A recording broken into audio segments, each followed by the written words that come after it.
So naa na sad tay kuan ayuhon nga PC karon kana ato ning ilisan og kuan SSD nga brand nga WD nga green, and then guba ni sig motherboard.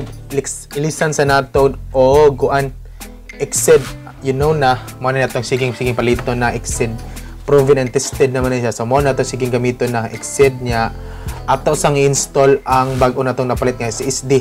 So wrap up na to everything kana ni siya ilis tag motherboard and then mag-ilis sa tag SSD.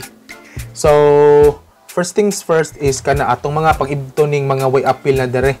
Kini mga wires atong pang-ibton nga gikan sa power supply, unya kini mga wires gikan sad sa kuan casing ato ni siyang pang-ibton kay ato naman ning ilisan og motherboard. Nya kini siya nga motherboard nga guba is ang brand ani is BioStar. Kana ni siya taud-taud na sini nako ning PC kani sa pisonet na ako ning unit. Guba na siya motherboard, di na jud siya mo andar. Kana na siya no display, usay mo on yan, no display na sad, usay na sad, di na sad mabasa ang keyboard ug mouse.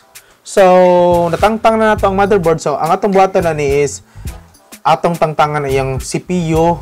Nya limpyuhan nato ang iyahang kuan, ang CPU fan nya limpyuhan sa nato ang iyahang processor. Ang processor ani niya is AMD is A6-6400.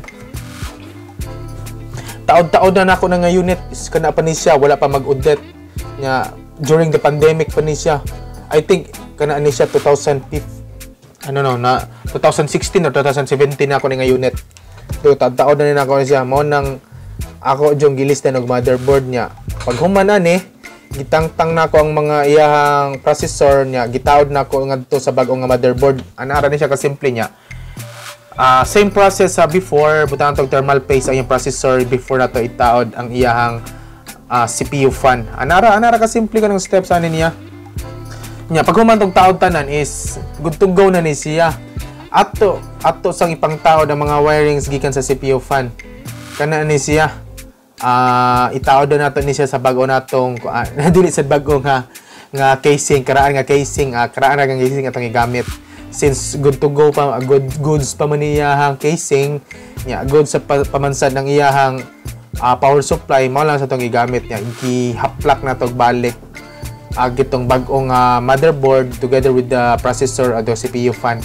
So anara ka simple, scroll na nato na everything para muhugot siya nya. Pamalik na tog taod ang mga wirings gikan sa power supply ngadto sa motherboard para magka-power sad siya. Unya hinahinay sa natog paslak ning mga wirings gikan sa casing.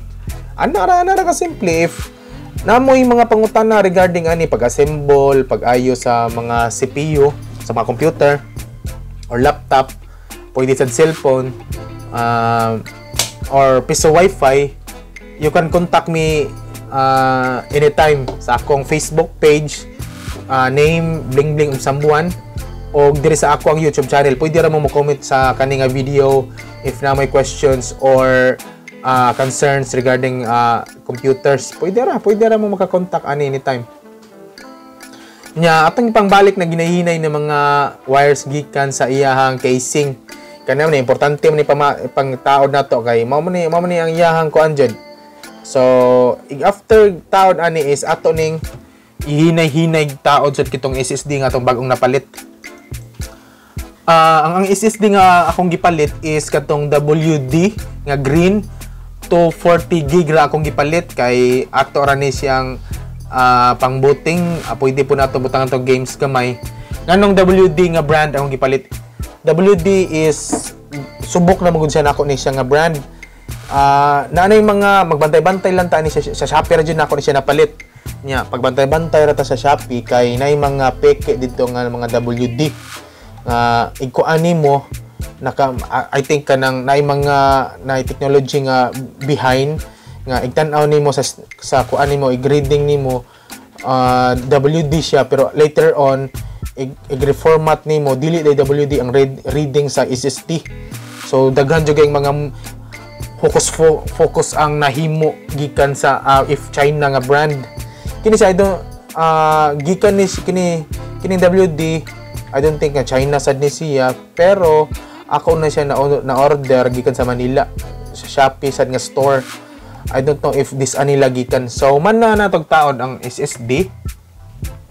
Ato nang ipangtaod sa mga peripherals like keyboard, mouse, VGA cable, power cable, and everything mo set up sa unit na to kay ato maning reformat na to ni kay fresh man ang ato ang SSD nga napalit. Anara, Windows 10 lang atong butang kay hiyang naman ko sa Windows 10, but later on if ako nang i-upgrade pwede na to kung Windows 11 ta. So after nato pang taod di mga peripherals ato na sang ipanghinay-hinay og on ni siya.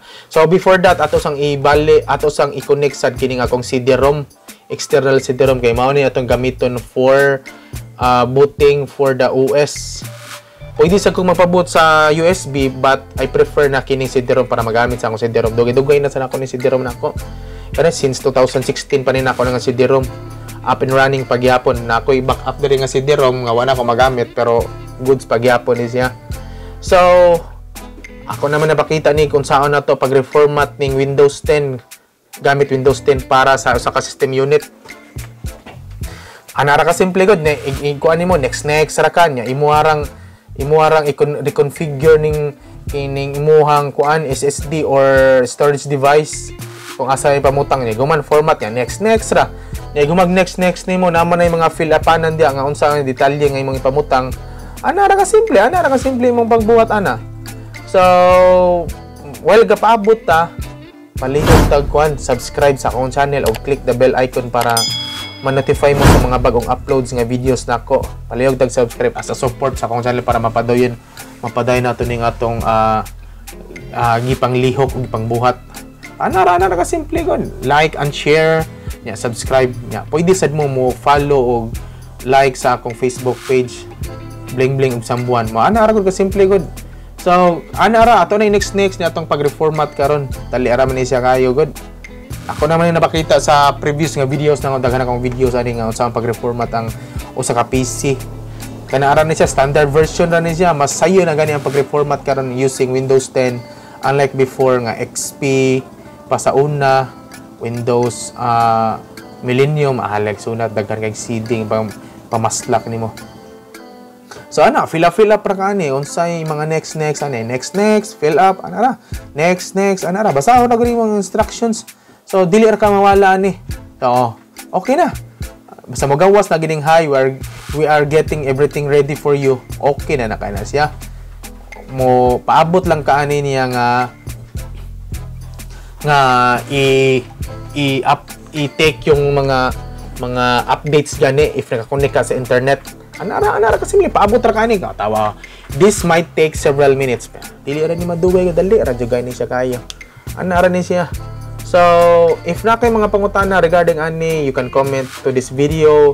You can contact me anytime sa Facebook o this pwede pud kani sa kaning video. You can comment and you can comment or ask me questions regarding this one. So, if na may mga pangutana, contact me anytime. So, dire ta kutob. Kita-kits sa next video. Hey, mga kablang.